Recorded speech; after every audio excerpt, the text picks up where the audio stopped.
آیا تو با توجه به پتانسیلی که پتروشیمی ایران داره، خب ما میتونیم بنچمارک خیلی از محصولات مثل اوره، مثل در واقع متانول بشیم یا محصولات دیگه که در واقع تو بی سی با رکوردهای موضوع در واقع دست پیدا میکنیم. هم به خاطر بحث دامپینگی که وجود رقابت بین شرکت‌های خود داخلیمون وجود داره، تو بازار میاد باعث دامپینگ میشن. دقیقا مثل روسیه که در واقع بازار شیفت پارادایمی بازار شده، باعث اسپرد آربیتراژ بازار میشه. چه کار باید بکنیم ما در واقع به اصطلاح بتونه محصولات پتروشیمی ایران با یه برند واحد در واقع تو بازار عرضه بشه و باعث ارزآوری و همچنین فروش پایدار بشه؟ اینو می‌خواستم تجربتون شما بگید در واقع من مثال میزنم برای شما. الان بعضن خیلی از کالاهای ما در زمینه پتروشیمی یا حتی سایر موارد، نفت ما، گاز ما یا سایر محصولات شیمیایی پتروشیمی ما وقتی داره قیمت داده میشه به مشتری، چه در آسیا حتی بعضن در اروپا، دارن منفی فلان عدد سی پی آرامکو اعلام میکنن. قیمت آرامکو الان در دنیا شده یک شاخص، قیمت ها بر اون اساس داره بررسی میشه و اعلام میشه. حالا شما در نظر بگیرید کشوری که دومین ذخایر گاز طبیعی دنیا رو داره چرا نباید چنین جایگاهی داشته باشه؟ چرا نباید به عنوان شاخص قیمت گذاری در آسیا عرضه اندام بکنه؟ شما الان امکان این رو دارید به هر دلیلی بتونید آرامکو رو تحریم بکنید وقتی در این سطح به این گستردگی تبدیل به برند شده؟ قطعا نمیتونید. قطعا نمیتونید ذائقه مشتری رو عوض بکنید در این زمینه. اصلا کاری ندارم چه سابیک چه مزایایی برای شما در نظر میگیره، پرداختش LC، قیمتاش پایین، اینها رو اصلا بذارید کنار. دارم بحث اسم و اون برند رو مطرح میکنم. ما متاسفانه چون برندسازی نکردیم، چون بازارهای هدف رو به صورت ممتد دنبال نکردیم که بتونیم یک صادرات پایدار داشته باشیم که جایگاه خودمون رو در اون بازارها حفظ بکنیم، با کوچکترین اختلالی دچار مشکلات میشیم. شما ببینید از اوره اسم بردید. اوره قیمتش $630 بود در ایران. آمریکا روسیه رو تحریم کرد. اوره رو قیمتش رو رسوند به $200.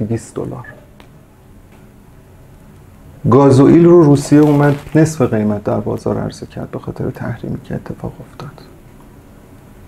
ما با پای آزاد دسترسی داریم، به راحتی از بندر عباس میتونیم صادرات انجام بدیم.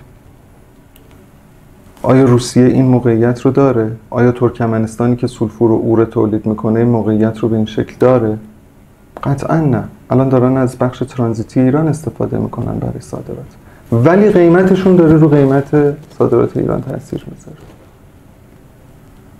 چرا باید یک همچین اتفاقی بیفته؟ بله، برخی از بازارها فصلی هست، ممکنه همین اواخر به خاطر قطعی گاز کل اوره و کل سولفوری که از ایران از بندر عباس صادر شد وارداتی بود، به عنوان ترانزیت از ترکمنستان اومد صادراتش انجام شد. ولی چرا باید همچین اتفاقی بیفته که داشت همچین کاری رو میکرد؟ یا بعضن همین دامپینگی که شما میفرمایید، خود پتروشیمی ها به هم رحم نمی کنند، یعنی بیان بازار رو تقسیم کنند و بر اساس یک اسکیجولی واردش بشن. من میام، بله، هیئت قیمتگذاری میاد قیمتگذاری میکنه، قیمتی رو اعلام میکنه، ولی راههای دور زدن این قیمت هم وجود داره. شرکت نیکو چیکار کرد برای نفت توی چند ماه گذشته؟ اومد گفت شرکت X و شرکت Y برنده شدن، ما غلات دریافت میکنیم به جای نفتی که بهشون تحویل میدیم. دقیقاً یکی از پتروشیمی ها در قبال همین اوره‌ای که شما دارید نام میبرید داره کشتی‌های غلات دریافت میکنه. شما بر چه اساس میایید قیمت گذاری میکنید غلات رو؟ کی این رو پیگیری میکنه که ببینه به ارزش واقعی قیمت گذاری شده یه هیئت قیمت گذارنده این کالا فروخته شده یا نه، به اندازه اون کالا دریافت شده یا نه، با چه قیمتی در واقع خرید و فروشش انجام شده؟ قیمت گذاری اون رو کی انجام داده؟ بعضا خودشون هم به خودشون رحم نمیکنن، وارد یک سری بازارهایی میشند و با یک شرایط خاصی که در یدشون هست جلوگیری میکنن از ورود سایر پتروشیمی ها، جلوگیری میکنن از ورود سایر رقبا.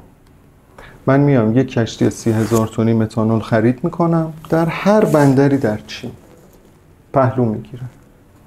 به مصرف کننده چینی میگم آقا این کشتی رو بردار ببر مصرف کن، پولش رو برای من بیار.